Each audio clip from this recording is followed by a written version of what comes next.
أعوذ بالله من الشيطان الرجيم بسم الله الرحمن الرحيم لقد كان لكم في رسول الله أسوة حسنة لمن كان يرجو الله واليوم الآخر وذكر الله كثيرا صلی اللہ علی النبی الکریم۔ سورہ الاحزاب آیت نمبر 21۔ لقد کان لکم فی رسول اللہ اسوۃ حسنہ، تمہارے لیے رسول اللہ صلی اللہ علیہ وسلم کے ذات مبارک میں ایک بہترین نمونہ ہے۔ یہ غزوہ خندق، جس کو غزوہ احزاب بھی کہتے ہیں، اس میں رہنے والے مجاہدین کو خطاب ہے، اور پھر وہ لوگ جو اپنے آپ کو مسلمان کہتے تھے لیکن تھے منافق، جان دینے کے وقت، مال دینے کے وقت ان کو رسول اللہ صلی اللہ علیہ وسلم کی طرز سامنے نہیں آتی، صرف اور صرف وہ اپنی مرضی چلا رہے ہوتے ہیں۔ تو قرآن نے یہاں مومنوں کی تعریف کی کہ وہ اللہ کے رسول صلی اللہ علیہ وسلم کی سیرت طیبہ سے ہٹتے نہیں ہیں۔ یہ کون لوگ ہیں؟ لمن کان یرجو اللہ والیوم الآخر وذکر اللہ کثیرا، جن کو ہمیشہ اللہ کی امید ہوتی ہے اور آخرت کے گھر کی فکر ہے کہ بس وہ ٹھیک ہو، وذکر اللہ کثیرا، اور اکثر اللہ کو یاد کرتے ہیں، یعنی زبان سے بھی، افعال سے بھی، ہر کردار میں اپنے اللہ کو یاد ہوتے ہیں۔ یہ کہہ رہا ہوں، یہ بول رہا ہوں، یہ کر رہا ہوں، اس میں اللہ تعالیٰ کے ساتھ کیا میرا معاہدہ چل رہا ہے؟ کیا میں اپنے اللہ سے روگردانی تو نہیں کر رہا؟ کیونکہ بندہ خود ناقص ہے، جب تک کہ اسے کوئی بہترین نمونہ نہ مہیا ہو جائے جسے دیکھ دیکھ کر وہ چلے۔ تو اللہ نے بہترین نمونہ رسول اللہ صلی اللہ علیہ وسلم کو بنایا، اور پیارے نبی صلی اللہ علیہ وسلم نے پھر تیار کیا تو بہترین نمونہ صحابہ کرام کو بنایا۔ اتنے بہترین نمونے بنے کہ اللہ تعالیٰ نے خود صحابہ کرام کے اسوہ کو بھی معیار قرار دیا۔ فرمایا فَإِنْ آمَنُوا بِمِثْلِ مَا آمَنْتُمْ بِهِ، کہ میرے نبی نے اتنا تیار کیا ہے صحابہ کو، اگر تم بھی صحابہ جیسا ایمان لاؤ گے تو قابل قبول ہوگا۔ وَإِذَا قِيلَ لَهُمْ آمِنُوا كَمَا آمَنَ النَّاسِ، تو گویا رسول اللہ صلی اللہ علیہ وسلم کا بہترین نمونہ صحابہ اکرام نے کردار میں، افعال میں، اقوال میں اپنایا، اور اس کی ایک مثال غزوہ احزاب کے موقع کی خود گواہی اللہ نے دی کہ دیکھو مومنوں کی حالت، کہ کتنا عمدہ طریقے سے انہوں نے اپنے آپ کو پیش کیا۔ غزوہ احزاب ایک ایسا موقع تھا جب دنیا کفر جمع ہو گئی تھی، یعنی ان کی ساری افواج، نیٹو، یہ مل کر مدینہ پر حملہ آور ہونا چاہتے تھے، بچنے کے کوئی چانس نہیں تھے، دو بدو مقابلہ کی صورت کا سوچ ہی کوئی نہیں سکتا تھا۔ اس گھڑی میں بھی صحابہ اکرام کا آخر درجہ کا ایمان چیک ہوا کہ آخر تک کتنا جاتے ہیں، پھر اتنا آخر تک گئے کہ اللہ کریم نے بھی ان کے ایمان کی گواہی نازل فرما دی کہ وَلَمَّا رَأَى الْمُؤْمِنُونَ الْأَحْزَابَ، کہ جب مومنوں نے دیکھا کئی جماعتوں کو کہ حملہ آور ہوتی ہیں، قالوا، تو ان فرمانے لگے صحابہ، هَذَا مَا وَعَدَنَا اللَّهُ وَرَسُولُهُ وَصَدَقَ اللَّهُ وَرَسُولُهُ، وہ فرماتے تھے یہی تو ہے وہ وعدہ جو اللہ اور اس کے رسول نے ہمارے ساتھ کیا تھا کہ تمہیں سربلندیاں اور سرفرازیاں عطا ہوں گی، یہی تو وہ چیز ہے۔ حالانکہ دنیا کے نظام کے تحت تو شکست واضح نظر آ رہی تھی، لیکن مومن رسول اللہ صلی اللہ علیہ وسلم کی زبان اور طریقہ پر چلنے والے، ان کو یقین تھا کہ وہ صدق اللہ و رسول، اللہ اور اس کے رسول نے سچ ارشاد فرمایا ہے، چاہے ہم کٹتے کیوں نہ چلے جائیں گے لیکن کوئی نہ کوئی صورت پھر بھی موجود ہے غلبہ کی۔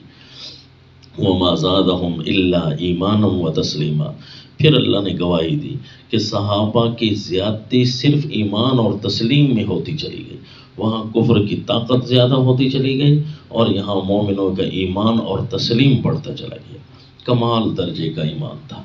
من المؤمنین، پھر یہ نہیں کہ صرف وہ زبانی جمع خرچ تھی کہ صرف زبان سے انہوں نے جذبات کا اظہار کیا، نہیں، پھر اللہ نے ان کے کردار کی گواہی دی کہ من المؤمنین رجال صدقوا ما عاہدوا اللہ علیہ، مومنوں میں پھر ایسے مرد بھی تھے جنہوں نے جو معاہدہ کیا تھا نا اللہ کے ساتھ سچا کر دکھایا، جان کا نذرانہ پیش کر دیا۔ فمنہم من قضى نحبہ، کچھ لوگ ان میں سے ہیں جنہوں نے اپنی حاجت کو پورا کر دیا، اپنا کیا وعدہ پورا کر دکھایا۔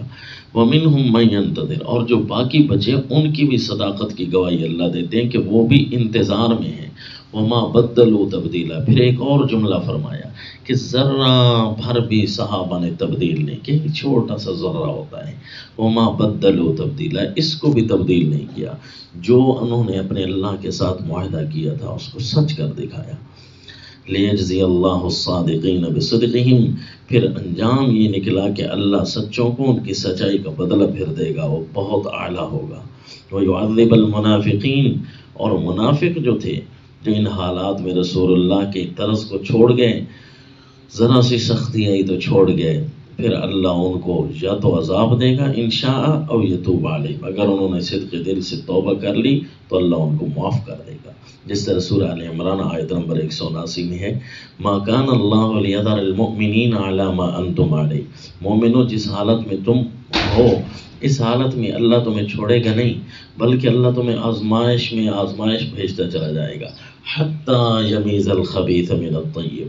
حتیٰ کہ خبیث کو طیب سے جدا کرنا ہے، کہ خبیث عناصر کون پائے جاتے ہیں اور طیب عناصر کون سے ہیں، پاک کون ہیں، پھر اللہ پاکوں کو الگ کر دکھائے گا۔ وما کان اللہ لیطلعکم علی الغیب، ویسے ہی اللہ بتا دیتا کہ فلاں خبیث ہے اور فلاں طیب ہے، یہ اللہ تعالیٰ کا قانون نہیں ہے کہ اللہ تمہیں غیب پر مطلع کر دے گا، لہذا اللہ واضح ضرور کرتا ہے، حتیٰ کہ سورہ محمد آیت نمبر 31 میں فرمایا وَلَنَبْلُوَنَّكُمْ حَتَّى نَعْلَمَ الْمُجَاهِدِينَ مِنْكُمْ وَالصَّابِرِينَ وَنَبْلُوَ أَخْبَارَكُمْ، ہم تمہیں آزمائیں گے، اتنا آزمائیں گے حتیٰ کہ مجاہدین کو ہم الگ کر کے دکھائیں گے دنیا کے سامنے، والصابرین، اور ڈٹ کر رہنے والے ان کو الگ کر دکھائیں گے، وَنَبْلُوَ أَخْبَارَكُمْ، اور تمہاری خبروں کو ہم یوں ہی آزماتے چلے جائیں گے۔ جو منافق ہوتا ہے وہ اللہ کے راستے سے ہٹنے کی کوشش کرتا ہے، کیونکہ اسے بظاہر نظر آ رہا ہے کہ دنیا کے بہاؤ کے مطابق تو یہاں نبی کی اطاعت کرنا میرا نقصان ہے، میں نبی کی اطاعت نہیں کرتا، جبکہ مومن کی طرز یہ ہے، بظاہر جتنی بھی اسے نقصان نظر آ رہا ہو وہ کہتا ہے نبی کی اتباع میں، نبی کے اسوہ میں بہترین نمونہ ہے۔ پھر اسی طرح ہوا کہ بظاہر جب آزمائشیں پوری ہو گئی، اتنی زیادہ آزمائش آئی کہ اللہ کے نبی بھی فرمانے لگے اور مومن بھی فرمانے لگے کہ اللہ کی مدد کب آئے گی،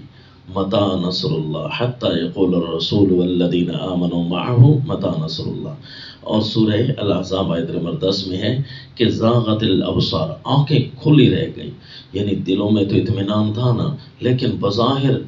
انتظار میں اس شدت کی انتظار تھی اللہ کی مدد کی،